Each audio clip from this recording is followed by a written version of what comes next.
What is up, everybody? Welcome back to Mount Mograph. As always, my name's Matt and we're going to do a video today. Today's video is Summit 77 cloth fire inside of Cinema 4D and a little bit of compositing inside of Adobe After Effects. So as you can see here, we have this kind of stylized looking fire thing, and it was actually made using the cloth dynamics inside of Cinema 4D.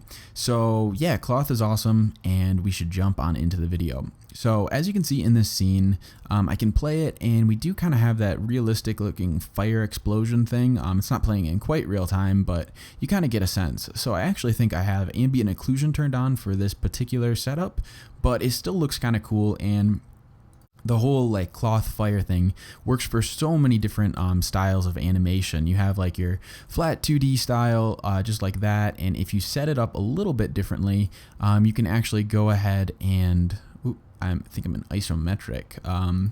You can actually go and put this in a 3D scene, and just with a little different setup I'll show you, it can start to look really cool even in a 3D environment. So we're going to be focusing more on the 2D side of everything today, but let's go ahead and jump right into it. Since we're creating a 2D fire simulation, we want to build our fire on the same plane just to start. It keeps things really easy. So let's jump on over into our front or right perspective by pressing F3 or F4 on your keyboard, or you can use this little icon up in the corner over here to toggle between the different perspectives. So I'm going to go ahead and use the front perspective, which is F4 on your keyboard, as a shortcut. And we're going to start drawing our fire. So let's grab our pen tool, and we're going to draw some really basic, almost 90s style fire, like you'd see on those really crappy tribal tattoos from some gym people. So let's just draw some really basic tattoo fire or whatever, and we'll jump to the next part of this video. As you can see, this is very basic, it's not complex, and it's super simple, but we're going to let the cloth dynamics do the work, so you want to keep this simple. So just unclick that first fire that we drew, and we're going to draw another one. So with this one, we want to kind of fill in the space between, I guess, the empty area. If we had like a box around our fire, just try to make it interesting, but once again, nothing too fancy. So we're going to draw maybe, I don't know, like 5 of these or something, and they can really be whatever you want. You don't have to worry if they're perfect or if the edges are wonderfully curved and pointed or whatever. So just make it kind of like fire, and you're going to be in good shape. So one quick tip: if you highlight over your Bezier handle here and hold shift, you can actually change the angle of just one of the points. So that's how you can get those nice like sharp edges or corners. So there we go. We have another piece of crappy fire, and we're going to go ahead and create 3 more. So I'm just going to speed up the video real quick so you don't get too bored.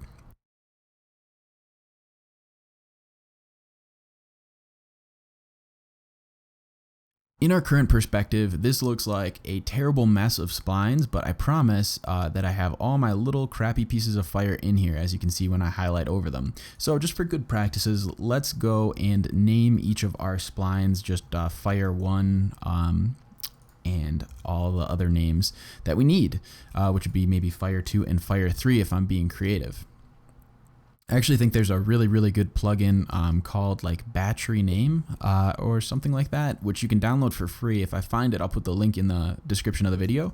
And that's a really easy way to just battery name your objects or layers. So there we go. I have all my fires named, and what we're going to do is jump into our perspective mode and start setting this up for our cloth simulation. So since we drew it in our front perspective, all of these splines are going to have the same coordinates, all at 0 and what we need to do for this to look a little bit correct and get some volume to our fire is spread out our fire splines on our Z axis or our X, depending on where you drew your splines or perspective wise. So the easiest way to do this is to go into your top view, which is F2 on your keyboard, or once again clicking this little icon and going to the top view and clicking in. And we're going to select one at a time and just zoom in quite a bit and maybe push these back a little bit. So they're just going to show up as lines right now because they're a flat spline, but we're going to kind of pay attention to that and space these out. And these don't have to be crazy. It's just a couple centimeters should do it. Centimeters, I guess my last one was about 11 centimeters away from 0. So that should give you an idea of what the spacing should be like. So it still looks like quite a mess. but when we make our extrude objects, we'll start to get a little bit of depth to our fire. So you can make an extrude object by going up here and clicking and holding and grabbing your extrude, or what I like to do is just do Shift-C on the keyboard and type in extrude. And that's pretty easy to get the object you need, so you don't ever have to dig through menus. So we're going to drop our fire 1 into the extrude object, and as you can see, we have immediately created a little bit of depth to our fire. And what we want is just 1 centimeter for our Z movement. 20 would be too much and too thick, and since we're going to make this transparent, we want to be able to see through our object easily.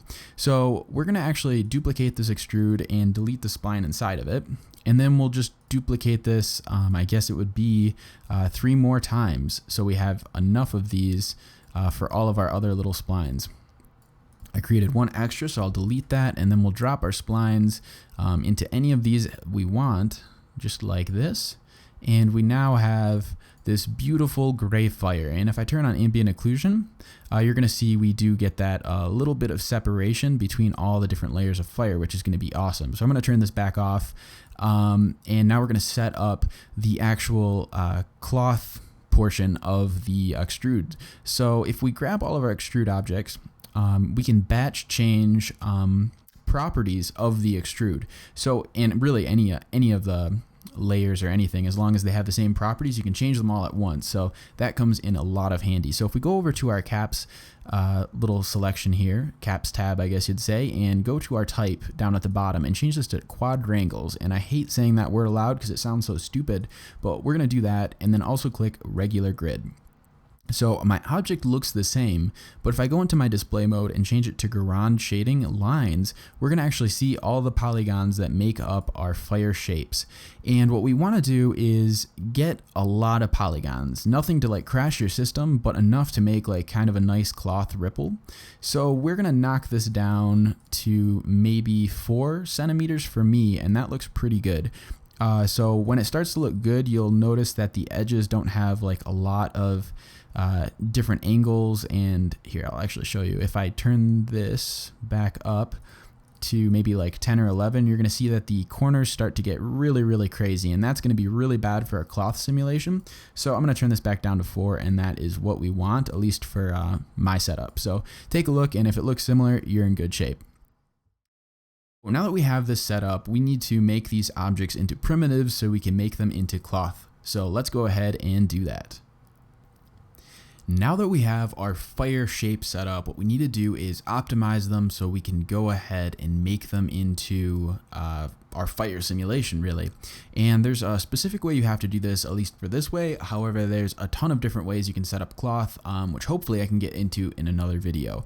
So let's go one by one and set this up. We're going to grab everything, and we're going to right click and go down to select children, and we're going to press C on the keyboard to make these editable, or you can click this little button that's up over here.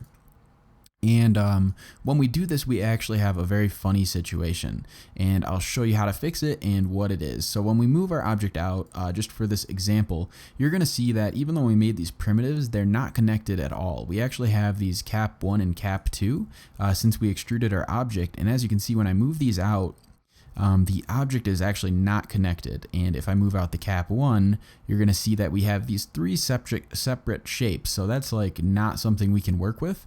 And what we need to do is optimize this literally so we can work with this for our fire. So I'm going to do Command Z just to put it back to where it was.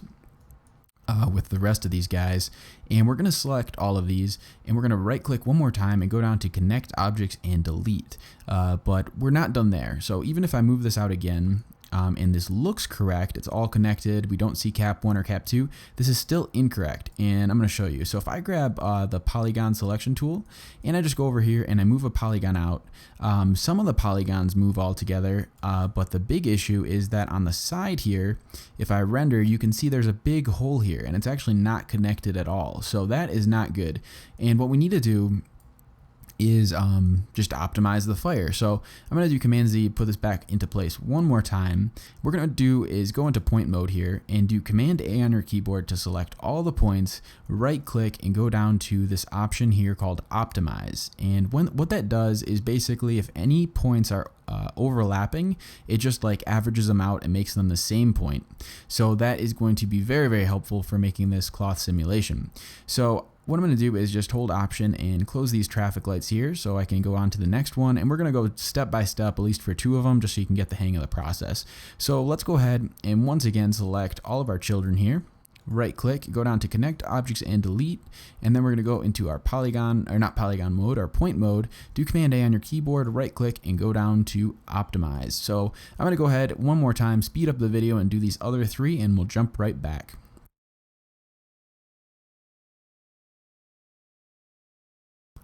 Alright, so I've got my fire shapes all set up, and now what we want to do is the fun stuff. What we need to do is create our cloth, and it's actually way, way easier than you think. So I'm going to real quick group all my fire shapes into a null except for one of them, hold Option and just double click the little traffic light looking things, and just put them into null and hide them, or you could use the solo feature, solo viewport, if you're in R16 and above.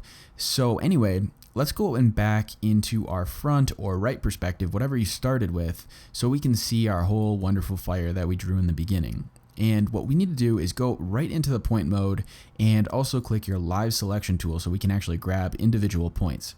So with the live selection mode, you need to make sure that the only select visible elements is checked off. So, or checked off as in it's turned off, so not checked. And then from there, we're going to paint just along the bottom here of your fire and be as rough as you want. It doesn't have to be perfect. In fact, if it's not perfect, it's even better. So once I have that and I go back into my perspective mode, since I had that option only select visible turned off, I was actually able to paint through the object onto the little vertice points on the other side, which is what we want. So from there, we're going to right click and go down to simulation and select the cloth little tag here, and we're going to add it to our object. And then before you click anything else, make sure you go right on over to your dresser tab, and we're going to click this option that says fix points set. And so we're going to set it, and if we did it correctly, they turn purple. And we're going to click back to our object. So when they turned purple, this fixed the point in the 3D space. So that means they're kind of locked, but the rest of the points aren't, and that is what makes our cloth simulation. So if I click play on my timeline, you're going to see that my object now kind of collapses on itself and goes down towards the floor, which does not look anything like fire, and is kind of springy and terrible. So we're going to go and change some stuff with it within the cloth tag properties to make this look a little bit more like the fire we saw in the beginning. So the very first thing is go on over to your forces tab, and our gravity set to -9.81, which means that it's pulling everything down towards the ground. So we could either like flip our object and refix our points, or we could just change our gravity, which I think is way easier. So I'm going to set this to maybe like 2. I don't want it to be too intense pulling it up, but I want it to be just a little bit. So now that I do this, you're going to see that my cloth is going up in the air, and you probably are starting to see where we're going to go with the rest of this cloth simulation. So we need to do a couple other things with this, and a lot of it has to do with like the size of the object you made originally with the fire shape. So start with really, really small values. They always have a bigger effect than you think. So I'm going to go with maybe, let's call it 0.2, 0.2, and once again, 0.2. And we'll change our wind strength to 0.6 and get crazy. So let's see what this happens. And all these values you're going to see change once it like can re-loop your timeline. So if you're just trying to get an initial sense of what the values are, just make your timeline really, really tiny to like 1 or something, but I'm gonna leave mine at 3. So we're starting to see some good stuff happen here. I don't love it, but we're gonna get to all of that in a second. Let's go and change our wind turbulence speed. We're gonna just turn this up a little bit and start to see what we're getting out of this. And it's starting to look a little bit better. And maybe let's turn our air resistance up. A lot of it is just kind of playing with the model or object you made and getting all those values to react appropriately, I guess. So the next thing we need to do is really dive into the cloth tag to start to tweak our values to get this not looking so crappy. Because when we look in on this does not look like cloth. And like this is not going to get us to our fire. So in our cloth tag, what we need to do is go on over to the tab that says tag. That was really hard to say. And what we need to do with this is change a couple of these options here. Our first thing is our rubber, which is just like the stretchiness of the cloth. And once again, dependent on the size, you'll start to see the effect of it. So 25 was looking pretty good for me. And your flexion, which I'm not sure I'm saying right, is like the amount of, I guess, bend your object will have. So I'm going to turn this up a little bit. Let's go to maybe like 75 or 80. I like to go in like increments of 25 for stuff like that to get a sense of it. So as you can see, that really helped start to smooth out our cloth. And I might even turn this up a little bit more and get crazy. So I guess I'll leave it right there. That's looking good. And the next thing I'm going to do is change my bounce down to 0 because I feel like it's just bouncing around a lot. So next, let's go on over to our forces and start tweaking some of these values a little bit more. So the thing I'm noticing is the gravity starts immediately and it starts pulling our object up. So if we set this down to 0, I think we'll be able to really zero in on what our wind is actually doing. So I'm going to turn that down to 0. I'm going to turn my global drag up just a little bit. Maybe 1, and you're not going to see anything yet because I have to change these values. And once again, start working with really small increments. So 0.1 maybe for X. On the Y, I will go ahead and maybe put like 4 or something. And then just for giggles, I will put the Z direction into the negative just for a little variation since the other ones are in the positive. And we'll turn our wind strength up as well to something kind of small. So let's go with like maybe 0.6 and start to see if we're starting to get any kind of effect on our object. So unfortunately, we're not seeing much of anything. So we really need to fix that. And we're going to keep toggling down these and eventually we'll start to see some changes. So keep those values small because when you see a change, it could be really big or it could be really small, but it'll keep you kind of aware of what's going on if you keep everything nice and small and see what changes make the changes in your object, which was the worst sentence of all time. So let's turn up our turbulent strength. And as you can see, as soon as I turned that up, all those effects started to kind of work. So now I know that that was the property that changed that. So now I can turn this object up more and start to really zero in on what I want. So I'm going to turn this back down. That was way too high. Maybe around to like 14, maybe a little bit higher, 26. That's looking all right. Kind of interesting. And let's go on over to our turbulence speed here and turn this up. And turbulence is just like random change, I believe. And we'll do that. And let's see what else we can change here. So I think things are starting to look kind of nice. We might want to make this happen a little bit faster. So we'll turn this up once again. And let's see, right around there is looking pretty good. And maybe let's turn our air resistance up. And that's just going to be like slower moving. For our cloth, and then that maybe means we can turn our turbulence up a little bit more here. I don't know, you just kind of got to play with it and get like a good look. So I'm not going to waste too much time here, but as you can see, we're starting to get like this really nice little cloth simulation that kind of starts to look like fire if I do Command R on my keyboard to do a preview render. So I'm going to do Shift C and grab something called a cloth surface and just add this to my scene and drop my fire in it. And that's just going to smooth out our object a little bit. And what you can actually do with this, not for this setup so much, is actually add thickness to your object really easy. But for this, that would just look really bad because we already extruded it to start. So if you're working with just splines, that's a really good option. So there we go. We start to have our little bit of fire here. And for the most part, I'm pretty happy with it. This is one of those things, like, as long as it's looking good, I can like speed it up for compositing in After Effects or really do whatever I want. So I'm going to set this timeline up just a touch more to 12 seconds and give us a little space to work and make sure like it's looking pretty good. And the cool thing about this, we're not going to dive into so much for this video, is if you have a cloth surface added to a cloth, an object with a cloth tag already, you can go down into the tag and say use tear. And that means that your cloth will actually like rip and tear as it's being pulled. And that once again takes like a lot of tweaking to get right, but can look really awesome. So I'm going to turn this back off, but just so you know it's there, a lot of fun to play with, totally recommend it. So I'm going to duplicate this cloth surface here. and delete the fire that's inside of it, and just put fire 4 in it, and then hold command and grab my cloth tag from the first bit of fire and drop it onto our fire 4. So this would make sense that it would work, but it actually doesn't, because our points are still set to like our first fire. So we need to reset those points for this new piece of fire. So I'm going to grab my new piece of fire, go into my front perspective, F4 on the keyboard, make sure your live selection is on and your only select visible elements is not turned on. And we're going to once again really quick just kind of paint the object of the bottom of the object if you can see it. Go onto our cloth tag and into the dresser, and we're going to say fixed points set, and they turn purple, and we are in good shape. So I'm going to hop back into perspective mode and just press play and make sure that both of those pieces of cloth are working properly, and that actually is looking pretty dang nice. So I'm going to do the same thing once again for the other 3 pieces of cloth. So we'll speed up the video so I don't waste your time. Let's go ahead and do that.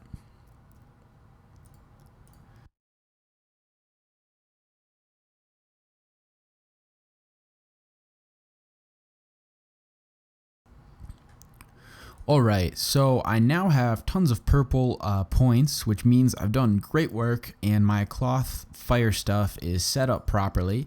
And I'm going to press play, and it might be a little bit slow because a lot's happening, but now you can see that we have this beautiful fire looking thing. And the nice thing about this setup is each of these pieces of cloth or fire has individual cloth tags that we can go and change the forces on. So maybe put like some of them in the negative, just tweak some of your values just a little bit for some variation, and you can wind up with some really awesome looking stuff. So I'm gonna go through here real quick and just put some random values in here for any of the properties I changed. So I'm gonna put that up to 6. This I'll put to like 0.53 because why not? And just make those values like different if it's not looking how you want. And I'll play this one more time, and you're gonna see hopefully that the fire is starting to look a little bit better. So the next thing we need to do is just create some materials, which is incredibly easy. Let's create a material here, jump on into it, and all we're gonna do is turn off our color, turn off our reflectance, and turn on our luminance and transparency. In your luminance, pick a fire color. Whoa, that's crazy. I guess you don't want to be in full screen mode when you're changing that, because that looks really bad. That was a weird little quirk. I've never seen that before. So let's put some fire color in here after that little segue. And since our transparency is turned all the way up, I actually can't see the color. So I'm going to turn this down because that was really stupid. And that looks decent. I can kind of see those lines behind it, and we'll pretend that's good. So drop that on to your cloth surface, any of them. Press Command R on your keyboard to see what's going on. And also, if your system is going slow on the playback, you can just turn off these cloth tags, which are subdividing the surface one more time, and you should get slightly better playback. Or you can go up into your options, level of detail, and turn it down to low, and that should also help you. If you are struggling on like a little MacBook or something, which would be rough. So I'm going to delete this, or not delete, I'm going to duplicate this material and double click it and change the luminance color to maybe like a orange or something. Duplicate this one more time, make this a little bit red, and just make 5 different colors or similar colors for our fire. And there we go. That looks all right.